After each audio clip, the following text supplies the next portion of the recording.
É aqui mesmo, né? Tá bom, obrigada, viu? Estou em São José dos Campos, no interior de São Paulo. Olá, tudo bem? Essa é a casa do Ricardo Galvão, o ex-diretor do Instituto Nacional de Pesquisas Espaciais, ou INPE. O INPE ele usa satélites para várias coisas, inclusive para monitorar o desmatamento da Amazônia. Olá, Ricardo! Ricardo tem 73 anos, os cabelos grisalhos e usa um bigode que chama bastante atenção. Tá bom, fica à vontade. Na sala do Ricardo, a gente senta longe um do outro e usa máscaras, por conta da pandemia da Covid-19. O espaço é cheio de móveis de madeira e me lembra uma fazenda do interior. Ricardo me conta que foi demitido do INPE em agosto de 2019. Pouco antes de sair, recebeu uma ligação de um funcionário do Ministério da Ciência e Tecnologia que disse: olha, professor, o senhor tome cuidado, eu acabei de sair de uma reunião, montar uma equipe, fazer um levantamento de toda a sua vida para encontrar fatos constrangedores para obrigar o senhor a pedir demissão. A perseguição começou depois que o governo de Jair Bolsonaro questionou os dados do INPE sobre o desmatamento da Amazônia. Eles estão fazendo esse levantamento e eu quero que o senhor saiba que o seu telefone e o seu e-mail estão grampeados. O primeiro sentimento foi do chão ter sumido sobre os meus pés. Já não sou uma pessoa nova, tenho mais de 50 anos de trabalho de serviço público prestado. Nunca tinha sido acusado dessa forma.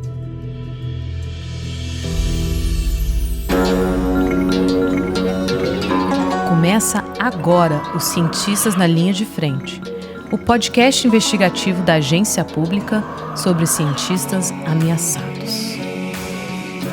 Meu nome é Mariana Simões e ao longo desta série você vai conhecer a história de pesquisadores que são atacados por seus estudos. De agrotóxicos à saúde da mulher, as perseguições atravessam vários campos científicos. No primeiro episódio, falamos sobre cientistas perseguidos por fazerem pesquisas sobre a Covid-19. Agora, neste segundo episódio, o que está em jogo não é só a vida de um cientista, mas a vida da maior floresta tropical do mundo. Ricardo Galvão é uma pessoa calorosa e, apesar do seu jeito assim calmo, ele é carismático e adora contar histórias.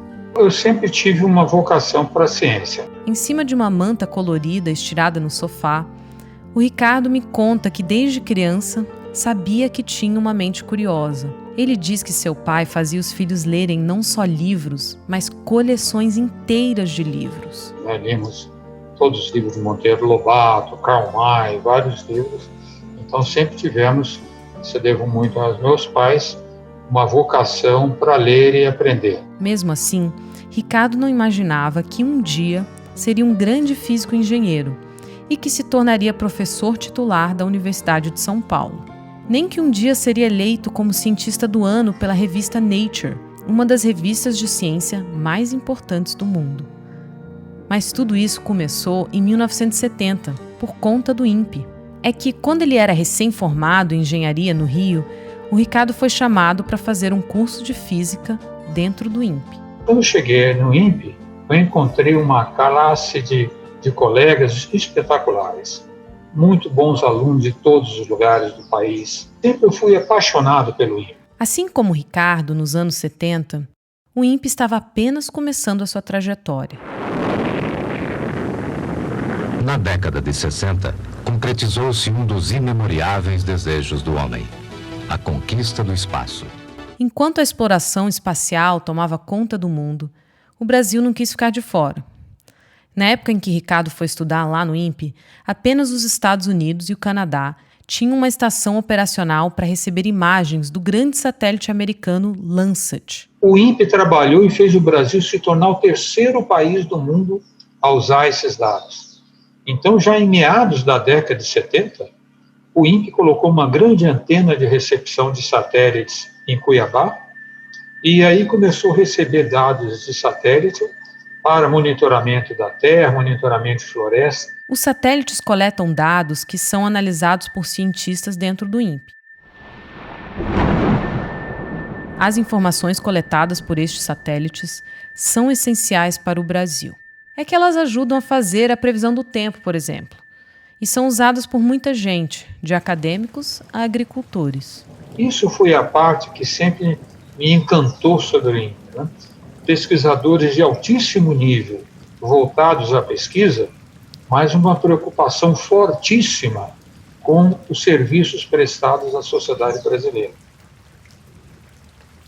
Um serviço em especial do INPE atraiu a atenção do mundo: o monitoramento do desmatamento da Amazônia. Todos estão de olho na Amazônia porque ela é a maior floresta tropical do mundo e sua devastação tem consequências desastrosas para o clima global. Segundo a ONU, o desmatamento é a segunda maior causa das mudanças climáticas. Pressionado por outros países para conter o estrago, o presidente Jair Bolsonaro prometeu em abril deste ano eliminar o desmatamento ilegal até 2030, se puder contar com uma ajuda financeira de fora. Mas ao longo do seu mandato, Bolsonaro não só recusou dinheiro estrangeiro para a Amazônia, como deixou bem claro que não quer nenhum país dando palpite sobre a floresta. É uma falácia dizer que a Amazônia é patrimônio da humanidade. Valendo-se dessas falácias, um ou outro país, em vez de ajudar, embarcou nas mentiras da mídia e se portou de forma desrespeitosa com espírito colonialista. Questionaram aquilo que nos é mais sagrado, a nossa soberania. Isso aí fez parte de um discurso que o Bolsonaro fez nas Nações Unidas em setembro de 2019. Naquele momento, cientistas brasileiros que produziam dados sobre o estrago da Amazônia estavam sofrendo ataques. Foi o que aconteceu com Ricardo Galvão. Voltar um pouquinho no tempo, porque já no início do governo Bolsonaro começaram ataques ao INPE. Era 15 de janeiro de 2019. O ministro do Meio Ambiente, Ricardo Salles, deu uma entrevista na Folha de São Paulo, lançando uma sombra de dúvida sobre como o INPE coleta informações sobre o desmatamento da Amazônia. Ele disse que os dados não são precisos. O INPE fornece resultados sobre o desmatamento da Amazônia desde 1988, com uma respeitabilidade mundial enorme, com 95% de acerto. Os dados do INPE são citados em mais de 1.200 publicações pelo mundo. Sem contar que vários de seus pesquisadores contribuem como editores em revistas científicas renomadas. Outros ainda ajudam a fazer relatórios nas Nações Unidas sobre mudança climática. Mas o governo Bolsonaro não enxergava nada disso. Mas os ataques continuaram sendo seguidos e cada vez mais fortes. No dia 2 de julho, o general Augusto Heleno, chefe de gabinete de segurança institucional do presidente da República, deu uma entrevista à BBC Brasil dizendo que os índices de desmatamento na Amazônia são manipulados. A declaração veio logo depois do INPE revelar que no mês anterior o desmatamento havia subido 88% comparado com 2018. Segundo o INPE, o desmatamento na Amazônia atingiu 920 quilômetros quadrados de floresta em junho. Só em Juara, Mato Grosso, o MAP Biomas, que reúne ONGs, universidades e empresas de tecnologia, calcula que foram cortadas mais de 300 mil árvores no mês.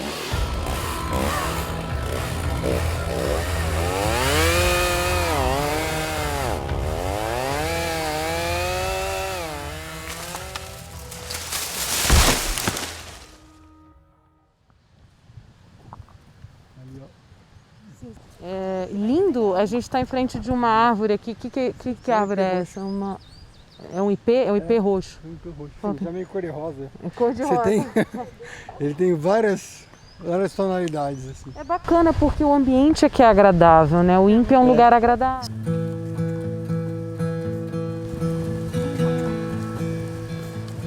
Estou caminhando pelo jardim do INPE. A sede do Instituto fica em São José dos Campos. E o meu guia é o Cláudio Almeida. Ele tem 52 anos, uma barba grisalha, usa um óculos vermelho e está sempre com um crachá pendurado no pescoço. Ele é coordenador do Programa de Monitoramento da Amazônia e outros biomas e faz parte da velha guarda do Instituto. Olha, eu tô no INPE desde que eu saí da graduação, em 92. O INPE ele é composto por vários prédios baixos de um andar e que se espalham por um terreno amplo, cheio de árvores coloridas. Não era aquele ambiente estéril de laboratório como eu tinha imaginado. Esse barulhinho de água aí que vocês estão ouvindo é da fonte. Tem uma fonte enorme aqui no meio do campus, né, vamos dizer assim. Inclusive tem até um campo de futebol ali atrás. Não muito longe da fonte, encontrei o lugar onde Cláudio e sua equipe processavam os dados do desmatamento da Amazônia. Ali eu ia descobrir, afinal, como é que funciona a coleta dos dados tão disputados pelo presidente. E é nesse prédio que você trabalha, Cláudio? Isso, é naquele prédio que eu trabalho. O prédio de tijolo exposto abriga a equipe de 10 cientistas que monitora o desmatamento na Amazônia. Eles usam um sistema chamado DETER para fazer esse monitoramento. Esse sistema ele foi criado em 2004, com o objetivo de produzir imagens da floresta o mais próximo do tempo real possível. Vou te explicar como é que funciona. O sistema ele dispara alertas que revelam onde estão acontecendo focos de desmatamento, queimadas ou pontos de mineração. Assim, órgãos de fiscalização podem agir rapidamente em defesa da floresta. Você tem que gerar a melhor informação, gerar o melhor serviço para atender ao Estado, para atender a sociedade brasileira e não especificamente para atender esse ou aquele governo. No INPE a gente sempre procura levar isso muito a sério. E você que acompanhou isso já desde o começo, né, da implementação desse sistema de monitoramento, você tem visto que o desmatamento está aumentando agora? Você tem períodos de alta, depois períodos de baixa. Em 2004, isso foi caindo até chegar em 2012, que foi o menor índice. De 2012 para cá, ele voltou a apresentar processo de alta. E nos 2 últimos anos, esse processo, o ângulo de inclinação está mais intenso.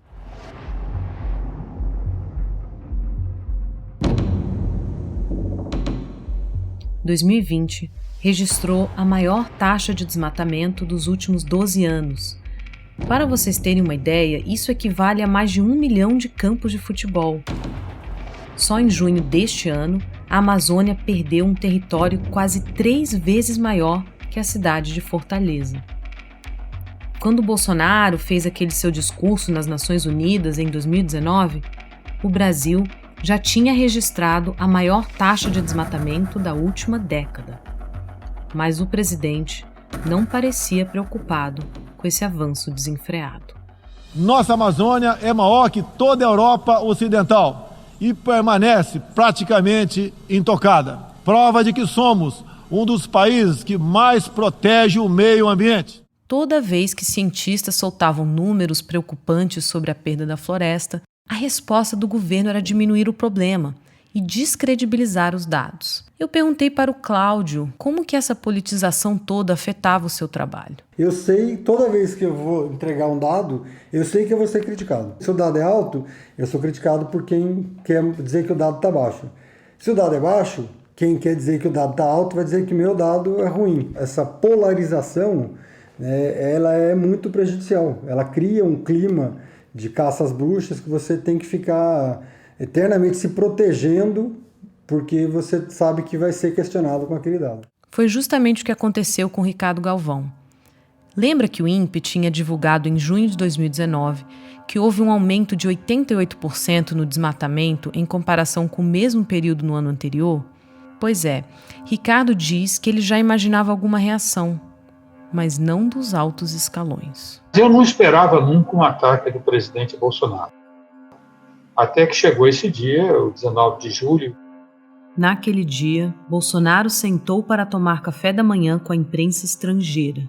Um repórter do jornal britânico The Guardian entrou direto no assunto. Como o senhor presidente pretende convencer, mostrar para o mundo que realmente o governo tem uma preocupação séria com a preservação da Amazônia?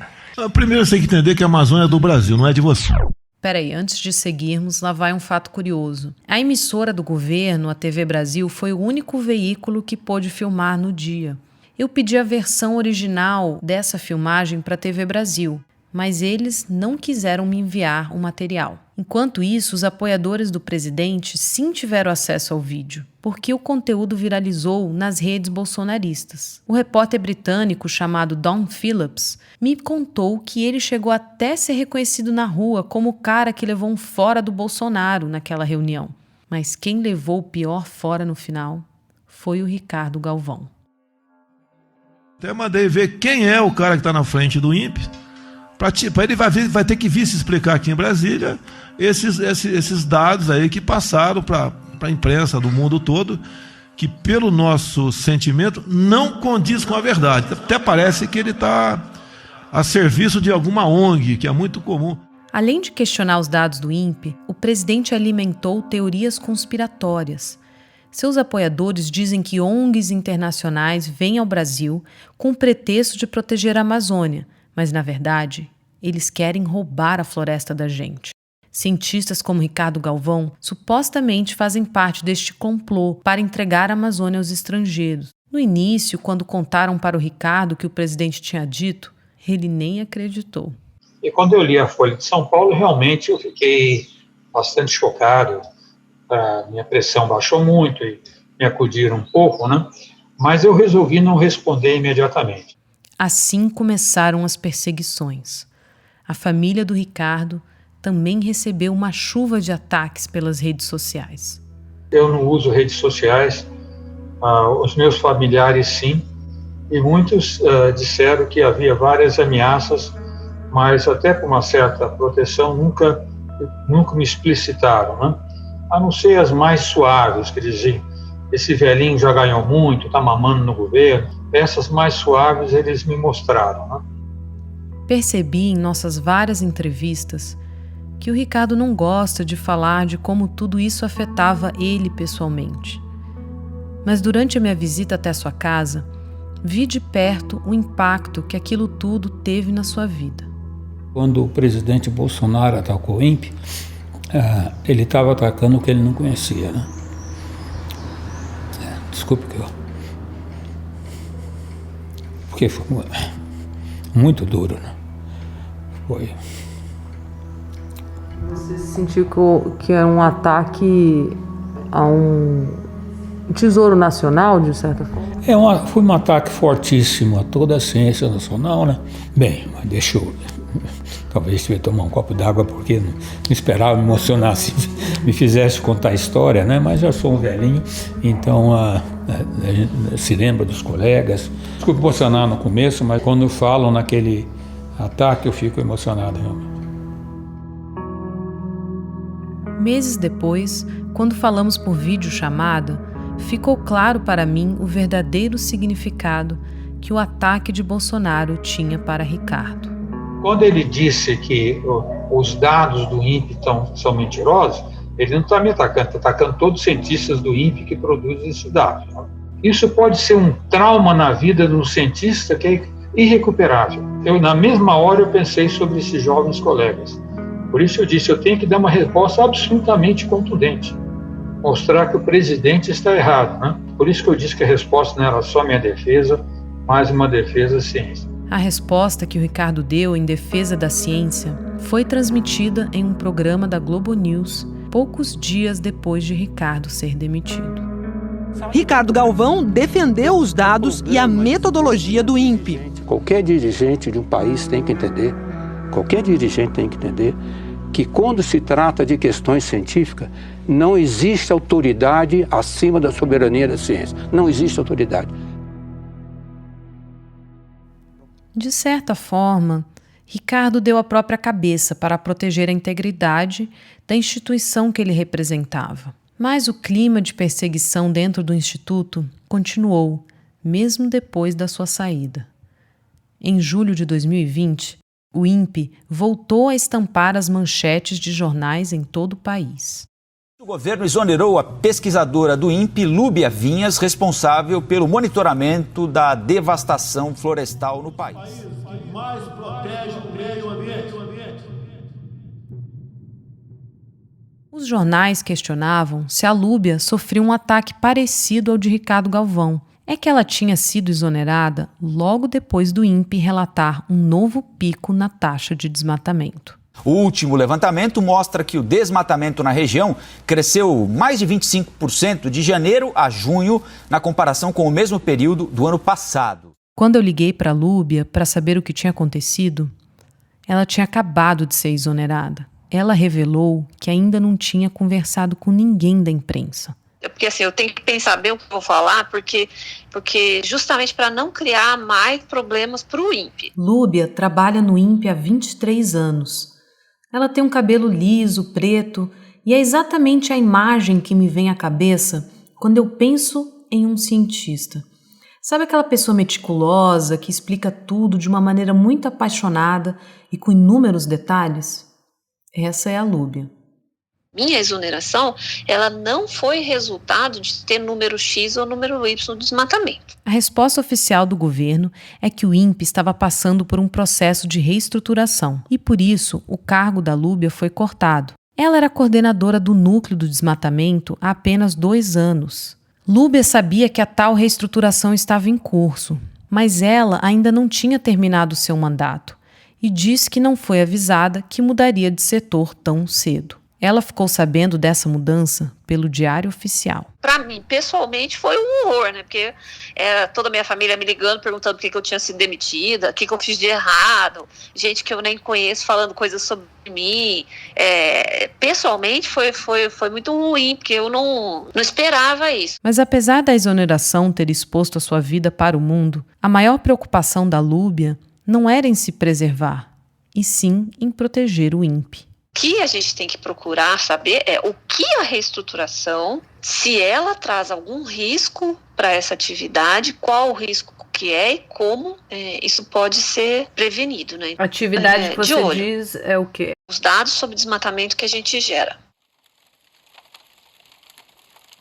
Os dados do índice de desmatamento corriam risco, sim. Segundo vários cientistas com quem conversei, existe um risco real do governo passar a ter total controle sobre as informações geradas pelo INPE. Aos poucos, o governo tem tirado o protagonismo do INPE sobre o monitoramento de satélites. Por exemplo, o orçamento de 2021 do INPE para pesquisa e desenvolvimento tecnológico foi zerado pelo governo.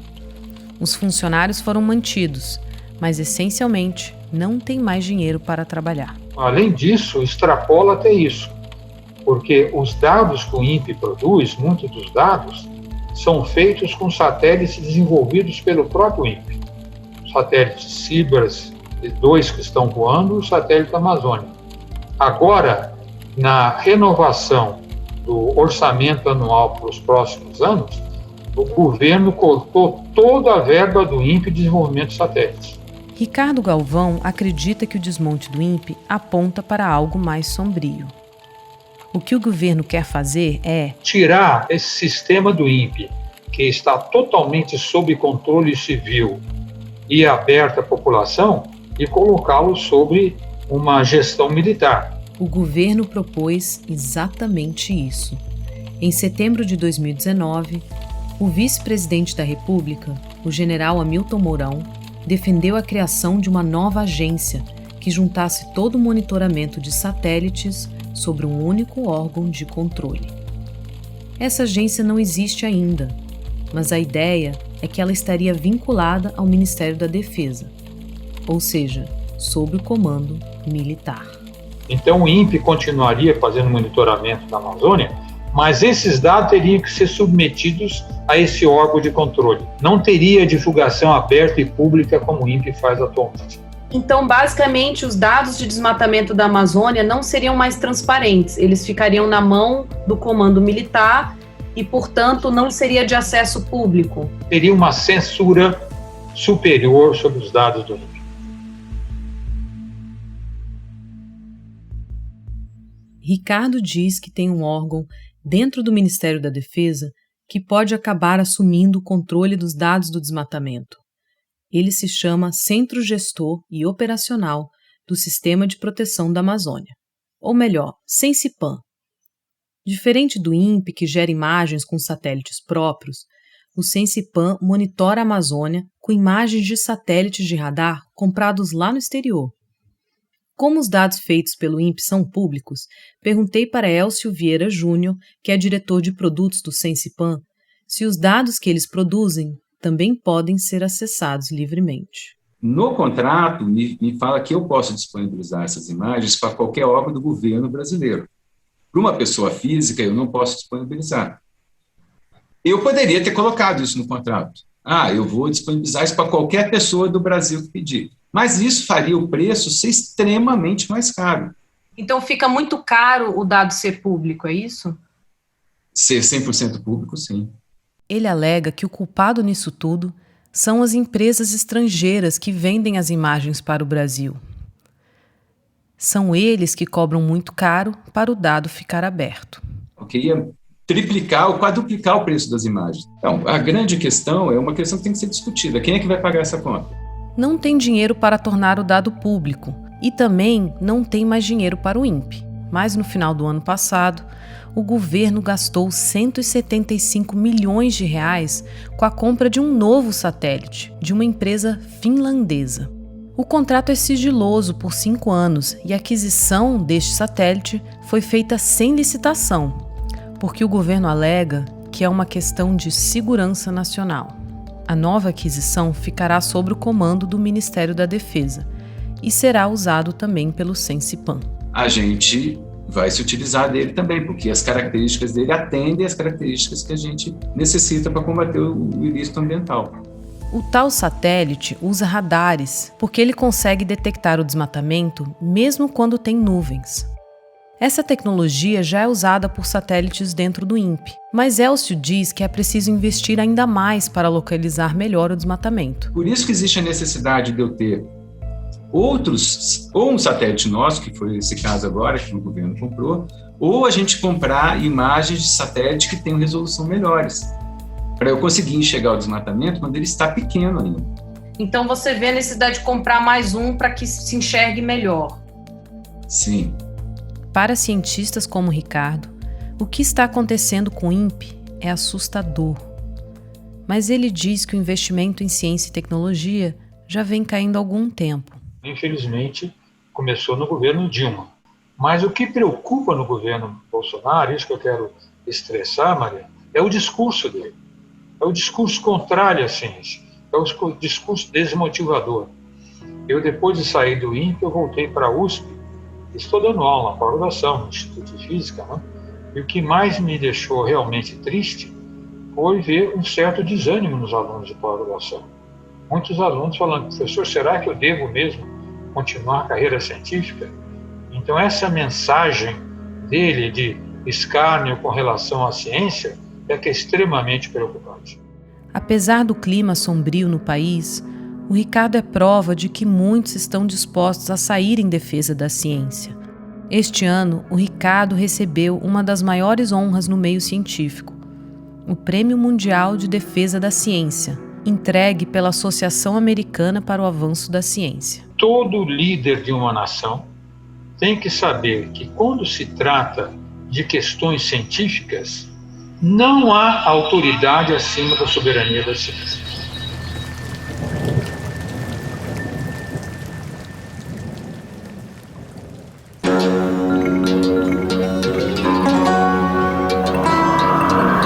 Este é o Cientistas na Linha de Frente. Direção, roteiro, reportagem e locução, Mariana Simões. Montagem, mixagem, masterização e música-tema, Ricardo Terto. Editora e coordenadora geral, Natália Viana. Apoio, Instituto Serra Pilheira. Consultora de roteiro, Gisele Regatão. Este podcast usou trechos de áudios do Jornal Nacional, Globo News e CNN Brasil. No próximo episódio, uma cientista vive com medo após produzir estudos que revelam os danos que os agrotóxicos causam à nossa saúde. Eu posso te relatar que eu comecei a ter insônia depois disso. Não sabia o que era insônia na minha vida antes desse momento. A perseguição e a luta continuam.